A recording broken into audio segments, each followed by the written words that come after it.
Hello, everyone. My name is Logan Anderson, and I am the owner of All Strong Fitness, a personal training service that works with individuals with special needs.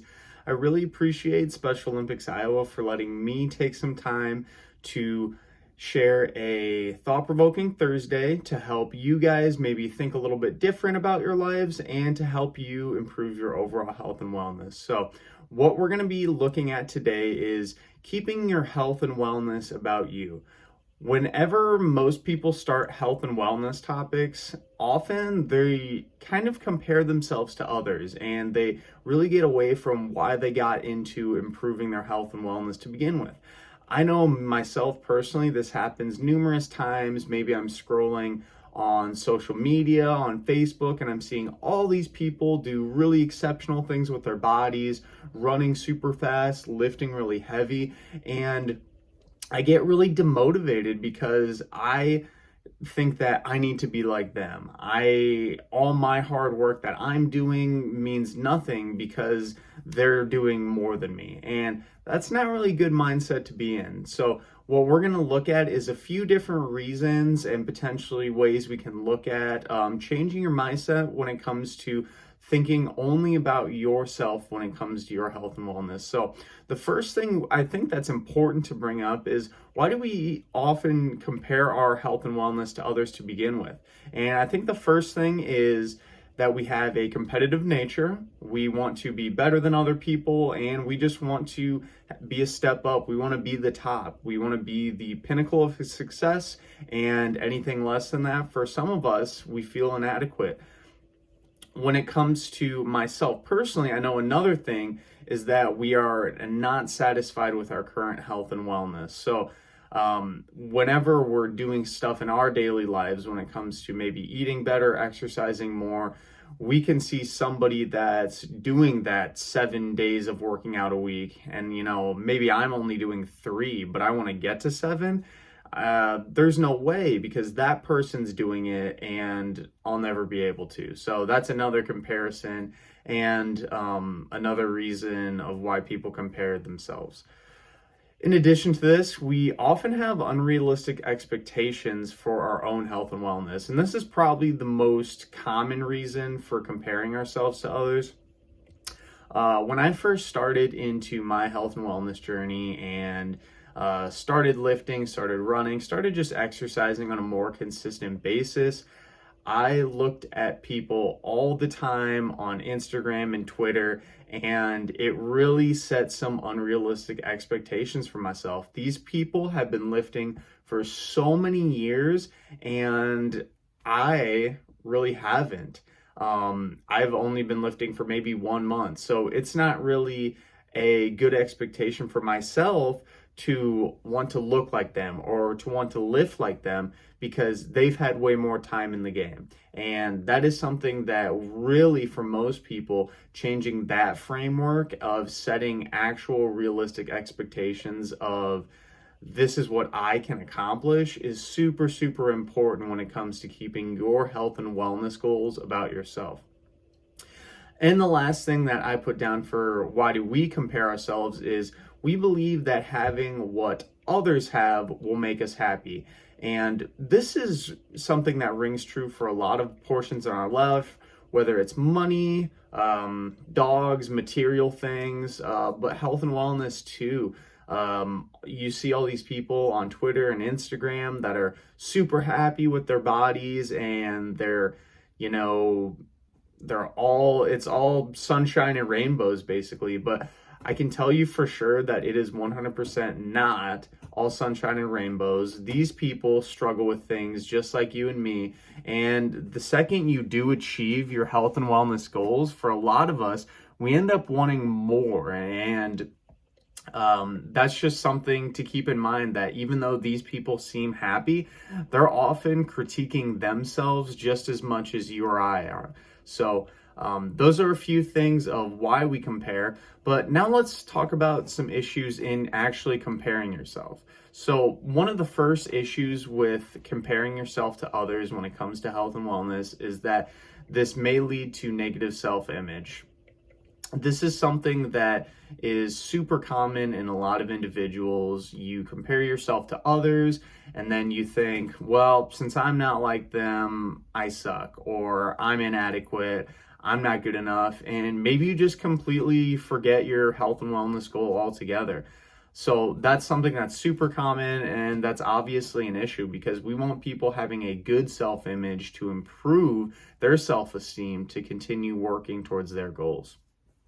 Another issue with comparing yourself to others is that it often demotivates you. If you're not getting the same progress or you're reaching exactly what that person on Instagram is doing, you're going to become demotivated because you're not able to go at their same progress, even though, again, they've probably been working at this goal for 10 years. The reason why they're still at their pinnacle of the goal is that they didn't become demotivated. They focused on themselves, which is what led them to that. So really, really focus on yourself. Don't worry about others, and try to not do that, because that's going to lead to some demotivation. The last issue is that focusing on others makes you forget about how far you've come. This kind of goes hand in hand with the demotivation of your progress, but if you're focusing on others, you don't remember the little steps and small wins that you've made over the last month, year, and potentially decade for your health and wellness. So going back to where you started, remember where you started, is super important, because if you don't look back to where you started, you may forget all the little progress you've actually made, and that's motivating right there, looking at all that little progress. Now, so the last thing we're going to look at is what you can do instead of comparing yourself to others. So as I just mentioned, one of the first things you can do is to remind yourself of where you started. That's a great thing. It'll build you a lot of small wins, and it'll just make you feel good about yourself in the moment and potentially push through a little bit of negative self-talk. The next thing you can do is come up with a new goal that is specific for you. Maybe you've realized that you're not going to be able to be as strong or as fast as somebody online. So make a goal that is something that only really you can do. Whether it's drinking more water or potentially eating a few more veggies on your plate every day. Find something that's specific to you that doesn't have to do with anything else other than you. That's a good way to kind of keep you focused and not keep you comparing yourself to others. The third thing you can do is surround yourself with others supportive of your goals. So this is something that is, I haven't had a lot of experience to do it with because I don't have a lot of social groups, but with you guys being competitive Special Olympics athletes, you have a lot of good social support that you can talk with each other about these goals and health and wellness things that you're doing. So a lot of you may have similar kind of health and wellness ideas of what you want to do. Surround yourself with those people, pep each other up, because it goes a long way in not only improving your quality of life and self-esteem when it comes to your goals, but it'll help with others as well. And then the last thing is focus on what you can control.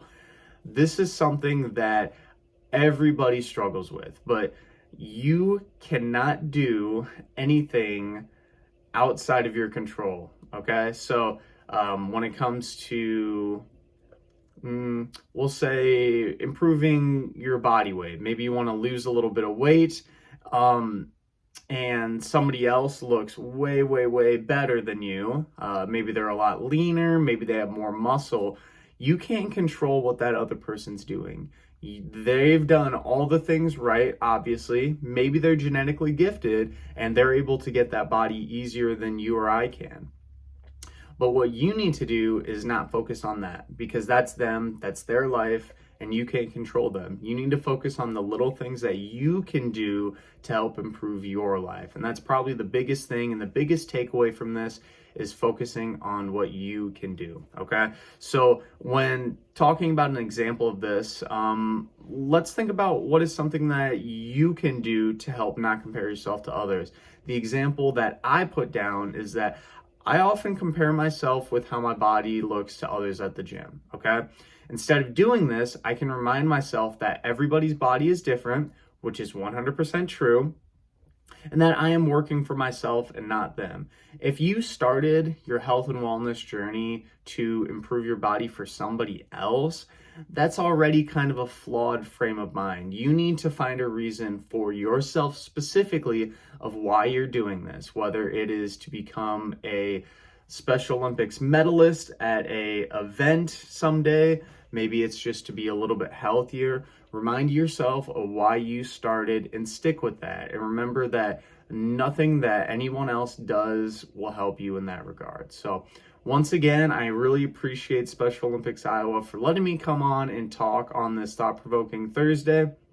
If you are interested in working with me as a personal training client, whether it's in person or through virtual Zoom or FaceTime meetings, feel free to reach out to allstrongfitnessllc@gmail.com for more information. Otherwise, you can also visit my website at allstrongfitness.org. We provide personalized special training for individuals with special need, and will help you get to your health and wellness goals. So thanks again, and we'll see you next time. Bye.